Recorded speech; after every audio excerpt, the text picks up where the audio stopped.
مسلم league نون نے، Peoples party نے بھی، لیکن مولانا صاحب نے ابھی تک اوکے نہیں کیا اس حمایت پہ. اس حمایت پہ انہوں نے کان ضرور دھرے ہیں، لیکن میں نہیں سمجھتا کہ وہ شاید اس پہ راضی ہو گئے ہیں.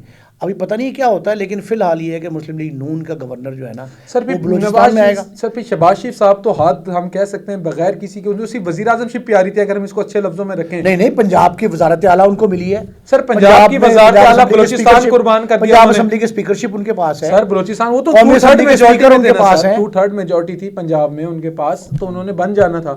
اتحادیوں کا ووٹ بھی نکالا تھا جب بھی انہوں نے بن جانا. مسلم لیگ نون جو ہے نا وہ اپنی عدد جو تعداد ہے نا ان کی اسمبلی میں، قومی اسمبلی میں، اس کے اعتبار سے ان کو اچھا وہ ہے، کوئی گھاٹے کا سودا نہیں کیا مسلم لیگ نون نے. مسلم لیگ نون جو ہے نا اب بھی اپر ہینڈ پہ ہے، اور اس اپر ہینڈ میں پرائم منسٹر جو ہے، دیکھیں ایک بات تو آپ ذہن میں رکھیں جواد، کہ یہ جو ہاتھی ہے نا اس کے پاؤں میں سب کا پاؤں ہے. پرائم منسٹر کا عہدہ جو ہے نا، منصب جو ہے وہ سب پہ بھاری ہے، لیکن ابھی ایوان صدر میں اگر کوئی اس سے بھی بھاری آ گیا، زرداری صاحب آ رہے ہیں، بھاری آ رہے ہیں، اگر مزید بھاری آ جائیں تو پھر اور کہا جا سکتا ہے. لیکن زرداری صاحب کے بارے میں یہ ذہن میں رکھیے گا کہ مفاہمت کی پالیسی وہ لے کے چل رہے ہیں. وہ برگد کا درخت ضرور ہیں، لیکن اپنے نیچے بھی ہے چھوٹے موٹے درختوں کو پنپنے کا موقع دیں گے وہ. اچھا، برکت کا درخت ہے، پنپنے کا موقع دیں گے. مریم نواز صاحبہ پنجاب کی وزیر اعلیٰ ہیں. آج پی ٹی آئی کے وکلا نے احتجاج کیا، ان کو گرفتاریاں پڑ گئیں، مارے پڑی. ہم نے دیکھا کہ احتجاج کو پوری طور پہ انہوں نے جس طرح کا ریزسٹ کیا گیا حکومت کی طرف سے. دیکھیں وہ سیاست میں اگر ہم ادھر سوال ایک اور ایڈ کر لیں کہ ہم کئی دنوں سے کہتے جا رہے تھے کہ نہیں مریم نواز صاحبہ اپوزیشن لیڈر سے ملی، بہت اچھا اقدام تھا، لیکن اب وہیں اپوزیشن کو دیوار سے چننے کی بھی اقدامات ہو رہے ہیں. اب یہ بھی سمجھ مجھے نہیں آ رہی، آپ ذرا اس پہ غور فرمائیں. ایک طرف پی ٹی آئی کے بانی چیئرمین کی طرف سے ان کی جانب سے یہ آئی تھی احتجاج کی اور ہڑتال کی کال. یہ ہڑتال اور احتجاج کی کال آئی تھی عین اسی دن، اسی وقت، اسی لمحے جب ان کا اپنا وزیر اعلیٰ جو نامزد تھا وہ خیبر پختونخوا میں الیکشن جیت رہا تھا. دیکھیں ایک طرف انتخاب ہو رہا ہے اور دوسری طرف آپ احتجاج کر رہے ہیں. اور وہ جو شخص وزیر اعلیٰ بن رہا ہے علی امین گنڈاپور صاحب، جو وزارت اعلیٰ کا منصب سنبھالا ہے جنہوں نے، آپ ان کو یہ دیکھیں کہ وہ صوبائی صدر بھی منتخب ہوئے ہیں پارٹی کے، بلا مقابلہ صدر بھی منتخب ہوئے ہیں. ان کی سیاسی جو ہے نا وہ بصیرت بھی موجود ہے، سیاسی اختیار ان کا، سیاسی بصیرت ان کو کہہ سکتے ہیں کہ انہوں نے ایک ایسا رہنما لگا دیا ہے جس کا اختلاف تو، لیکن بھائی غصے والا، لڑنے والا، اگریسو پرسن ان کو چاہیے تھا. شاید اس کرسی کو انہیں اگریسو پرسن دیا. اس دفعہ انہوں نے جو ہے نا وہ یہ رکھا ہے کہ ہارڈ لائنر ڈیسیژن لیا ہے. اور ہارڈ لائنر ڈیسیژن میں علی امین گنڈاپور صاحب وزیر اعلیٰ بھی بنے ہیں، صوبائی صدر بھی پی ٹی آئی کے منتخب ہوئے ہیں. اور عین اسی دن جو ہم گفتگو کر رہے تھے ابھی، کہ عین اسی وقت پہ جب وہ وزارت اعلیٰ کا منصب سنبھال رہے تھے، ان کا انتخاب ہو رہا تھا، اسی وقت پہ احتجاج بھی جاری تھا پاکستان کے دیگر حصوں میں. اب لاہور میں جو احتجاج ہوا اس میں ہمارے دوست ہیں، آپ نے ان کا انٹرویو بھی کیا، آفتاب معروف قانون دان ہے، بہت بڑا نام ہے، آئینی اور قانونی امور کے ممتاز ماہر ہیں. آفتاب باجوہ صاحب جو ہیں ان کو گرفتار کیا گیا، ان کے ساتھی بھی کئی گرفتار ہوئے، پھر ڈنڈے بھی برسائے گئے ہیں. بعض علاقوں سے مجھے اطلاعات آئی ہیں کہ پولیس نے تشدد بھی کیا ہے اور ان کو فورسبلی پی ٹی آئی کے جتنے یہ احتجاج تھے، مظاہرے تھے، ان کو روکنے کی کوشش کی گئی ہے.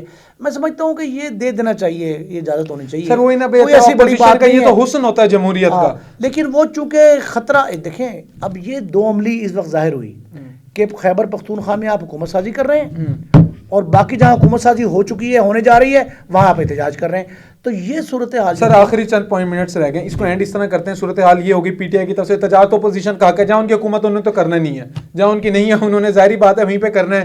اور یہ بتائیں کہ بارش ہوئی تھی الیکشن سے پہلے کراچی میں، ایک بارش اب ہو گئی ہے. اس بارش نے کیا پیپلز پارٹی کو اتنا ڈینٹ دے دیا تھا اور یہ کیا سوچنے کا موقع بھی نہیں دیا، یہ کام کرنے بھی نہیں دے رہی کہ پھر بارش آئی ہے، سیلاب آ گیا. وہیں پہ ہم اس وقت شہر لاہور میں بیٹھے ہیں، جب یہاں پہ بارش آئی ہے، جالا بھاری ادھر بھی ہوئی ہے، ہم نے دیکھا روڈز کہیں رکے نہیں، کام ہوا. گڈ گورننس لاہور میں بہت زیادہ دکھتی ہے. تو پنجاب میں میاں صاحب کا گڈ گورننس تو ہے، کراچی میں ایسی کیا وجہ بنتی ہے کہ پیپلز پارٹی ڈیلیور ہی نہیں کر پا رہی ہے، اس سے پہلے کہ کراچی کو ڈسکس کریں نا، ایک بات ہمیں تھوڑا سا سیاست اور یہ جو بہت زیادہ سکفل ہو رہے ہیں نا، اس میں ایک نرم گوشہ بھی آیا ہے کہ آج قدرت مہربان ہوئی ہے اور اہل لاہور نے، جو زندہ داران لاہور ہے نا، انہوں نے لاہور میں بیٹھ کے اور مری کے لطف اٹھائے ہیں. وقفے وقفے سے اب جالہ باری ہوئی ہے، ہوئی بارش اور ہوئی اتنا ہے۔ خوبصورت سما تھا، ہمیں چاہیے کہ ہم پہلے اس کی تعریف و توصیف کریں۔ اور سر ہمیں ایس پی آفس جو بیٹھے تھے باران شاہد بانو رحمت، نقوی ہاں، صاحب کے ساتھ، تو اچھا، ادھر بارش ہوتی کبھی ہو رہی تھی کبھی رک جالہ رہی باری تھی، نہیں، جالہ باری سے اتنا حسین تھا موسم بہت زیادہ اور مناظر اتنے حسین تھے، خوبصورت۔ اچھا، ہمارا آفس کے باہر دیکھ لیں ابھی بھی بڑے ابھی بھی خوبصورت مناظر آئے ہیں۔ یہ جو خوبصورت مناظر تھے نا، ہمیں اس سے لطف اندوز ہونا چاہیے، اور اس کے بعد یہ فیصلہ کرنا چاہیے کہ بارش تو بہت تھوڑی تھی، لاہور میں بارش تو بالکل برائے نام تھی، کراچی میں بارش زیادہ ہوئی۔ وہ جو بلاول صاحب کا جملہ نہیں چلتا، جب زیادہ بارش ہوتا ہے تو زیادہ پانی آتا ہے، بارش ہوتا تھا پانی آتا ہے، جب زیادہ بارش ہوتا ہے زیادہ پانی زیادہ۔ سر، لیکن گڈ گورننس ہونی چاہیے تھی، ان کا بھی انتظام رکھنا اچھا، چاہیے تھا۔ یہ میٹروپولیٹن بات سٹی ہے۔ ہماری ریکویسٹ ہے نو منتخب وزیر اعلیٰ جو ہیں شاہ صاحب، مراد علی شاہ صاحب، کہ مراد علی شاہ صاحب جو ہے نا وہ سیوریج کا وہاں نظام درست کریں، اور وہاں جو بڑے بڑے ڈسٹ بن بنے ہوئے ہیں اور فلس ڈپو بنے ہوئے ہیں ان کو ختم کرائیں، اور یہ جو ڈسپوزل ہے نا، ڈسپوزل پانی کا ڈسپوزل بھی اور کچرے کا بھی، ان کا مناسب دیکھیں آپ، اگر لاہور سے بذریعہ ٹرین کراچی جائیں نا، تو کراچی حیدرآباد سے آپ کراس کریں گے، اس کے اطراف میں نا آپ کو پٹری کے اطراف میں آپ کو بڑے بڑے کوڑا دان دکھائی دیں گے، کوڑے ہیں بڑے بڑے، ہر جگہ کوڑا سٹیز بن گئی، کچرا پورا مذاق بنایا جاتا تھا، راستے میں ریلوے کی زمین پہ بھی آپ سارا ڈمپ کرتے ہیں، وہ ڈمپنگ سٹیشن بن گئے، تو یہ ڈمپنگ سٹیشن ختم کرائیں۔ سر شباز شریف لگا رہے ہیں نا کوڑوں پہ ٹیکس، ہاں وہ ٹیکس تو لگے ہیں، لیکن وہ سندھ میں بھی لگنا چاہیے، پھر وہاں بھی لگوا دیں۔ لیکن ایک بات جواب دیکھنے والی ہے، اور وہ بڑی اہم ہے پبلک پوائنٹ آف ویو سے، کہ ہمیں لوگوں کو میکسیمم ریلیف دینا چاہیے۔ یہ خاص سیوریج کی شکل میں دیکھیں، عام درخت میں پریشانی ہوتی ہے، ٹریفک رک جاتی ہے، کئی کئی گھنٹے لوگوں کے ضائع ہوتے ہیں، پیٹرول ضائع ہوتا ہے، پیٹرول اتنا مہنگا ہے، اور گاڑی آپ بند کریں تو فوراً پھر اسٹارٹ کرنی پڑتی ہے۔ لیکن سر پنجاب کہیں نہ کہیں گڈ گورننس میں آ گیا ہے، نہیں، پنجاب میں گورننس ڈیفینیٹلی بہتر ہے۔ مراد علی شاہ صاحب کو چاہیے کہ وہ پنجاب کی گڈ گورننس سے فائدہ اٹھائیں، ان کے تجربات سے فائدہ اٹھائیں۔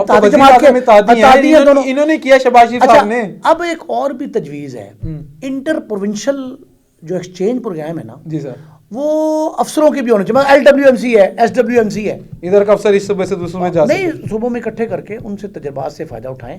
خیبر پختونخوا کے لوگوں کو دیکھا جائے، بلوچستان کے لوگوں کو بھی فائدہ پہنچنا چاہیے۔ یہ سارے مل کے انٹر پروونشل ایکسچینج پروگرام جو ہے نا، وہ اعلیٰ افسروں کا بھی ہونا چاہیے، اور ان کے ذریعے آپ کو چاہیے کہ آپ کسی نہ کسی طریقے پہ یہ چھوٹے موٹے عوامی مسائل جو گلی محلے کے ہیں نا۔